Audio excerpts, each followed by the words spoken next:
जी। वो दूध नहीं दिया अभी तक, मुझे दवाई लेनी है। वो क्या है ना मेम साहब, दूध मैंने गर्म कर दिया था पर ठंडा नहीं हुआ था। मैंने सोचा जब तक ठंडा हो जाएगा मैं आटा सान लूंगी। अच्छा।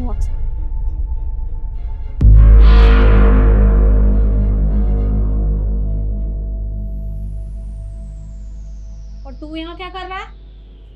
आ, मैं माँ मुझे प्यास लगी थी तो बस पानी पी रहा था। पानी पी लिया हो तो अपने कमरे में जा। जी।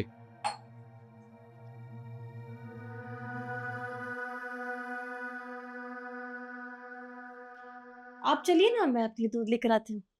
ठीक है। जल्दी आना।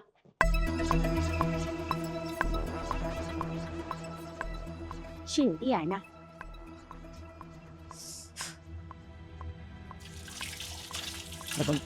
सिरे मोड़ की माँ पहल करती, अच्छा खासा सीन चलता था।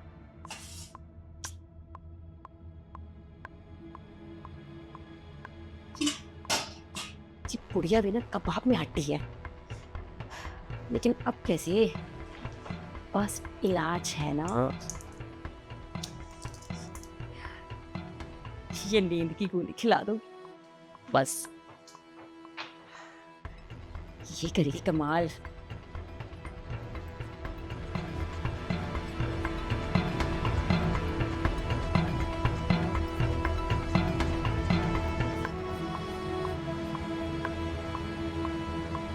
मालकिन, ये आपका दूध। अच्छा किया तो दूध ले आई, वो मुझे दवाई लेनी थी। जी। रानी सुन।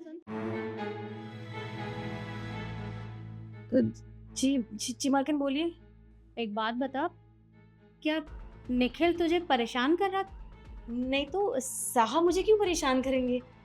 देख, अगर कोई परेशानी है तो तू मुझे बता सकती है। अगर वो तुझे परेशान करता है या किसी भी तरीके का तेरे ऊपर कोई दबाव बनाता है तो तू बता मुझे। नहीं मेम साहब, ऐसा कुछ भी नहीं है, उसके साहब तो बहुत अच्छे हैं। मतलब मेरा बहुत ध्यान रखते हैं, और वो ऐसा क्यों करेंगे मेरे साथ? आप ऐसा क्यों पूछ रहे हो? देख बेटा, तू मेरी बेटी की तरह है, और अगर तुझे इस घर में कोई परेशानी है तो तू यहाँ से जा सकती है, मैं तुझे नहीं रोकूंगी। क्या? मैं नहीं जाऊंगी यहाँ से? मतलब मैं क्यों जाऊं यहाँ से? आप कितने अच्छे लोग हैं, और आप जैसे लोग हर जगह नहीं मिलते, तो इसलिए मैं तो यहाँ से नहीं जाऊंगी।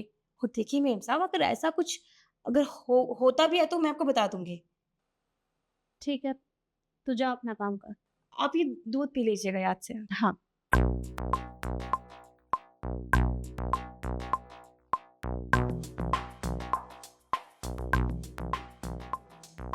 आपको पता है साहब, आज तो बाल बाल बच गए। मुझे तो लगा कि मेम साहब मुझे धक्के मार के घर से बाहर निकाल देंगी। अजीबो कई सवाल कर रही थी कि तुम्हें यहाँ पे अच्छा लगता तो है, तुम्हारे साहब तुम्हें परेशान तो नहीं करते, अगर तुम्हें जाना तो चली जाओ। मैं तो घबराई गई थी, बट शुक्र है साहब बच गए। अरे तुम चिंता क्यों कर रही हो यार, ऐसा कुछ भी नहीं है। और वैसे भी अगर माँ को शक हुआ है तो होने दो ना, क्या फर्क पड़ता है। देखो, शक के बिना पे तो वो हमसे कुछ कह नहीं सकती। हाँ, अगर उनके पास कोई सबूत हो तब एक बार हम सोच भी सकते हैं। वो तो ठीक है साहब, लेकिन कब तक? आखिरकार कब तक ऐसे दूध में हम नींद की दवाई मिलाते रहेंगे और ये सब चलता रहेगा? और आपने कहा था ना आप हमसे शादी करेंगे, तो शादी क्यों नहीं कर लेते? बोल दीजिए ना उनको। यार तुम पागल हो गई हो क्या? शादी करना ना कोई छोटी मोटी बात नहीं होती है। देखो, पहले मुझे ईशू को समझा के उससे तलाक लेना होगा, उसके बाद तुमसे शादी करूंगा ना। मैं मना कब किया मैंने तुमसे? और वैसे भी अभी तो फिलहाल मेरी बेबी भी घर पे नहीं है और मेरी माँ भी बेहोश है, तो हम। हाँ वो सब तो बिना शादी के भी हो सकता है। हाँ क्यों नहीं, शादी से पहले भी ये सब कर सकते हैं। अब छोटी मालकिन, बड़ी मालकिन, आप देखिए मेरी कोई गलती नहीं है, साहब जबरदस्ती कर रहे थे मेरे साथ, कसम से मैं बेकसूर हूँ, मेरी कोई गलती नहीं है। अब साहब से बात कीजिए। पागल होगी कि क्या बकवास कर रही है? इशू ऐसा कुछ नहीं है। वो तो इसने मुझे ब्लैकमेल किया था, इसलिए मैं ये सब कर रहा था। इसे मैंने जानबूझ के कुछ भी नहीं किया। दूध पीते बच्चे हो कि किसी ने तुम्हें ब्लैकमेल किया और तुम ब्लैकमेल हो गए? ज्यादा स्मार्ट बनने की ना कोशिश मत करो। तुमने क्या सोचा था कि हमारे बेडरूम में हमारी घर की नौकरानी के साथ ये सब करोगे और मुझे कभी पता नहीं चलेगा? मैं बेवकूफ हूँ? ईशू, तुम यहाँ आ गई और इसने तो माँ को बेहोशी वाला दूध पिलाया था। माँ भी बेहोश नहीं हुई, इसका मतलब तुम्हें ये सब पहले से ही पता था। पर तुम्हें पता कैसे चला? बहू को मैंने ये सब बताया है, क्योंकि आज सुबह जब इसके आटे भरे हाथ तेरे कपड़ों पर देखे तभी मुझे शक हो गया था, इसलिए मैंने बहू के पास फोन किया और उसे बुला लिया। तुम्हें क्या लगा कि तुम मुझे वो नींद की दवाई देकर सुला दोगे और मैं सो जाऊंगी?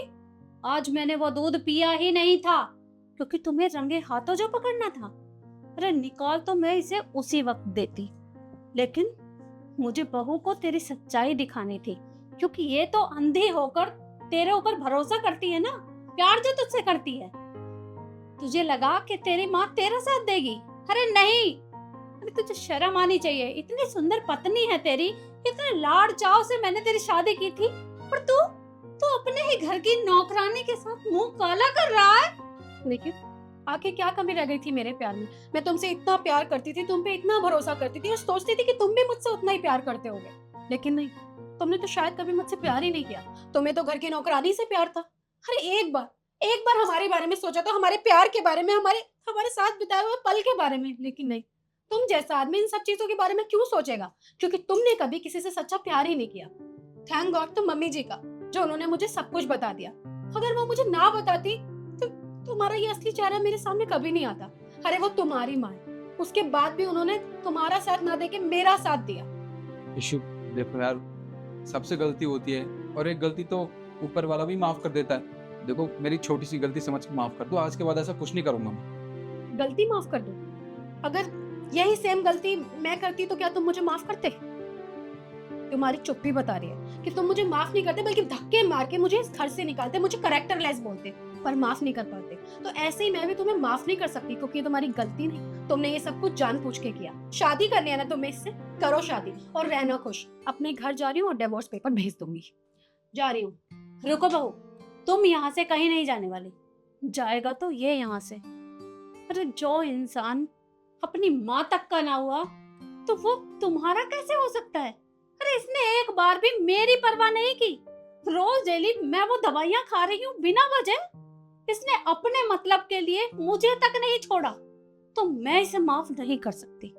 अरे होते होंगे वो माँ बाप जो अपने बेटे का साथ देते हैं, लेकिन तेरी गलती में मैं तेरा साथ कभी नहीं दूंगी। निकल जा मेरे घर से बाहर। अगर यही सब करना है ना तो इस घर से बाहर जाकर करना, यहाँ नहीं। निकल।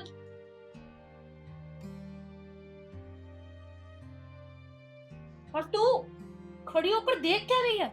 आज के बाद ये अपनी मनहूस शक्ल हमें कभी मत दिखाना। निकल यहाँ से। सुनाई नहीं देता? निकलो यहाँ से।